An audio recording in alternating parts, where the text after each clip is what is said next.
Boa noite, pessoal. Tudo em paz? Hoje eu vou falar sobre Marcos 2. É uma passagem que traz a abordagem de Marcos de um acontecimento que também foi testemunhado por Lucas, que estava lá em Lucas 5, que a gente viu essa semana. É quando ele está em Cafarnaum, ele está na casa de Pedro e as pessoas começam a se aglomerar, sabem que ele está lá e começam a se aglomerar na casa, eles estão dentro da casa e fora da casa, enfim, e querem ouvir Jesus falar e ele começa a pregar a palavra. E 4 homens vêm trazendo, sabendo que ele está lá, vêm trazendo um paralítico para que Jesus pudesse curá-lo. Eles tentam entrar e não conseguem, então eles vão por cima da casa e eles abrem o teto, né, que antes eram umas montagens, assim, o teto era reto lá, e tinha umas palhas, umas folhas por cima, e eles abrem e eles colocam, fazem com que o homem desça, bem onde está Jesus, assim, com a maca que o homem está lá, o paralítico. E aí Jesus fala, Jesus, observando a fé que eles demonstravam, declarou ao paralítico, filho, estão perdoados de ti os pecados. E aí o versículo 6 diz: Entretanto, alguns dos mestres da lei, que por ali estavam sentados, julgaram em seu íntimo. Em seu íntimo, eles só pensaram, né?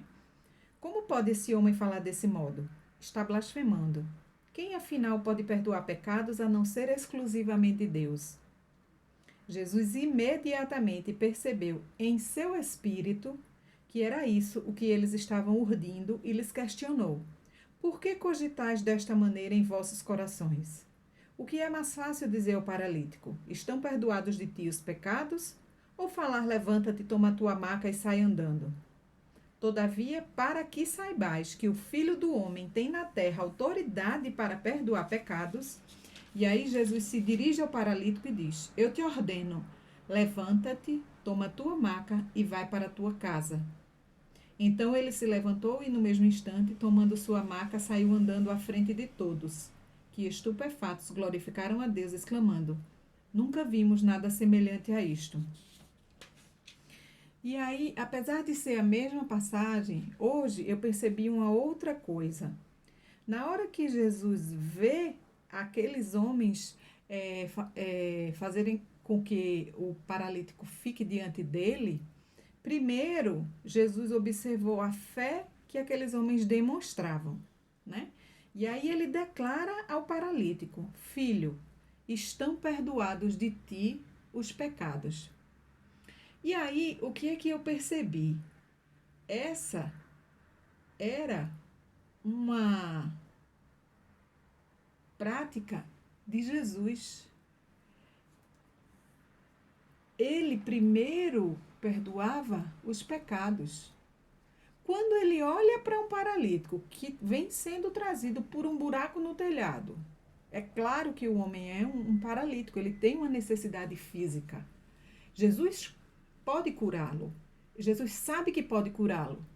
Então, se fosse a gente, né, nós humanos, se a gente visse aquilo ali, o que, que a gente ia fazer? Ia curar o homem, né? Do, da, sua, da sua necessidade física. Mas Jesus olha para ele e diz assim: como essas pessoas têm fé? Estão perdoados de ti os pecados. E ele perdoa os pecados daquele homem. E aí, quando ele percebe que os mestres da lei, né, que estavam lá, os fariseus, começam a questionar mentalmente: quem esse homem pensa que é para estar perdoando pecado? Aí ele diz: para provar que eu posso perdoar pecados, que é muito mais difícil do que curar o corpo, eu ordeno. E aí Jesus vai e cura o corpo daquele homem. E aí o que é que eu percebi? Que Jesus, que é Deus, né? Que era Deus naquele momento, ele viu primeiro o que era mais importante. E o que era mais importante não era a cura do corpo. O que era mais importante era a cura do espírito daquele homem. Era ele ter os seus pecados perdoados, para que o seu espírito pudesse se apresentar diante do Senhor com aqueles pecados perdoados. Porque Jesus poderia simplesmente curar o corpo. Mas se Jesus não curasse os pecados, aquele homem, ele ainda estaria paralítico espiritualmente diante do Senhor. Então, Jesus mostrou, ensinou com aquela decisão o que deve ser mais importante para a gente. Então, nós também devemos priorizar as necessidades do nosso espírito, né? E quem pode satisfazer as necessidades do nosso espírito? Jesus, Deus, o Espírito Santo do Senhor habitando em nós. Então, nós precisamos ter essa compreensão do que é mais importante e precisamos buscar isso. Eu lembro que teve uma outra passagem que Jesus encontra com um cego e aí o cego diz assim: Senhor, se eu sei que se tu quiseres, tu podes fazer um milagre. E aí Jesus diz assim: sim, eu posso. O que que tu queres? Tem até um pastor que é muito engraçado, né? Pastor Cláudio Duarte, e o pastor diz: mas Jesus é engraçado, né? Porque assim, ele pergunta para o cego o que é que o cego quer. Claro que o cego quer enxergar. Não. Por que que Jesus fez essa pergunta?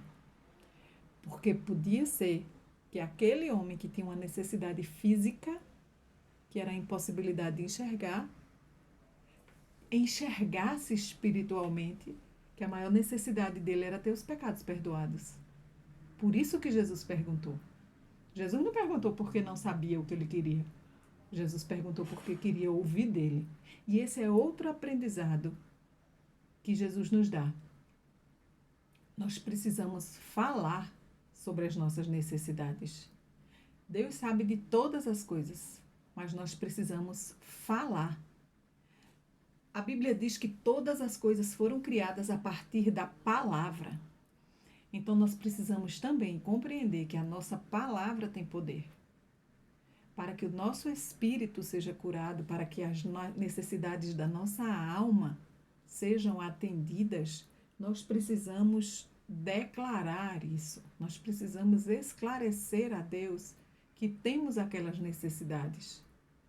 E se as necessidades que nós temos estiverem de acordo com os propósitos de Deus, Ele vai operar um milagre em nossas vidas. E aí volta para aquela necessidade que nós temos de conhecer o coração de Deus. Porque se nós conhecermos o coração de Deus, nós saberemos pedir. E se nós soubermos pedir, Ele vai atender todas as coisas que nós pedirmos. Então, essa é a reflexão que eu faço hoje. E eu desejo mais uma vez que essa semente seja guardada no nosso coração. E que a gente lembre disso no momento em que a gente precisar desse conhecimento. Que Deus nos abençoe.